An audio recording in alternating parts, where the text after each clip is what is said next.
Bonjour, en ce 1er mai très pluvieux, j'ai envie de partager avec vous mes impressions sur la lecture de ce roman Là où chantent les écrevisses de Delia Owens.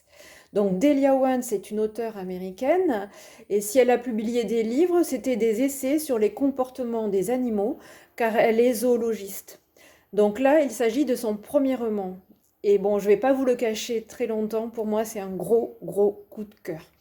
Voilà, donc cette histoire commence par la découverte d'un cadavre. Il s'agit d'un jeune homme très connu dans le petit village et qui va être donc découvert en 1969. Ensuite, on va refaire un retour en arrière à partir des années 1950-51. Et c'est dans un lieu particulier qui est dans un marais où vit une petite fille qui s'appelle Kia. Donc ce lieu, c'est un lieu qui existe. Ça s'appelle en français le Grand Marais Lugubre. C'est dans Caroline du Nord. Et c'est un endroit où autrefois les esclaves marrons se sont réfugiés et ont vécu dans des cabanes.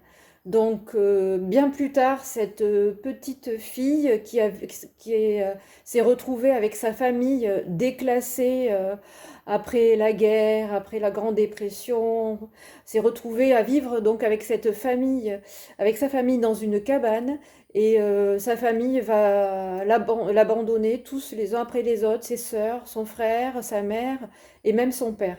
Et donc à partir de 10 ans, elle va se retrouver livrée à elle-même et elle va vivre vraiment en contact très très proche avec la nature, dont va avoir une passion pour tout ce qui l'entoure, les poissons, les coquillages, les fleurs, les champignons, les oiseaux. Et ça, c'est vraiment ce qui est le plus beau dans cette histoire, c'est cette description et c'est ce rapport qu'elle a, cette petite fille, avec la nature aussi, la plus profonde de nous-mêmes aussi, parce qu'au bout du compte, on est aussi des animaux. Et j'ai beaucoup aimé donc ce livre qui est captivant parce qu'il y a donc des retours en arrière, il y a une réelle histoire romanesque, il y a une histoire d'amour, une histoire donc de vie et de survie. Et j'ai avec vraiment un mystère voilà, je ne veux pas en dire plus, il faut que vous découvriez. Il y a une phrase clé dont j'ai envie de vous parler, c'est certains peuvent vivre loin de la nature et d'autres pas. C'est la première phrase qu'elle apprend quand elle apprend qu'elle déchiffre quand elle apprend un livre, cette petite fille. Et c'est une phrase clé pour moi dans ce roman.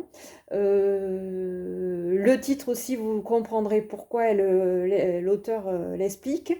C'est un livre qui m'a fait penser à d'autres.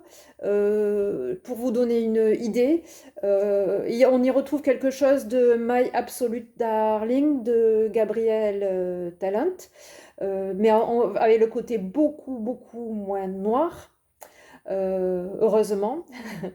Après, j'ai pensé aussi à Ron Rash, avec son livre Par le vent pleurer, et puis un petit peu aussi à Barbara Kingsolver et son arbre aux haricots avec la petite turtle. Voilà, donc c'est un gros coup de cœur, comme je vous l'ai dit, et j'espère que vous allez le lire et qu'on pourra ensemble partager nos impressions. Voilà, je vous dis à bientôt et très bientôt, d'une manière ou d'une autre.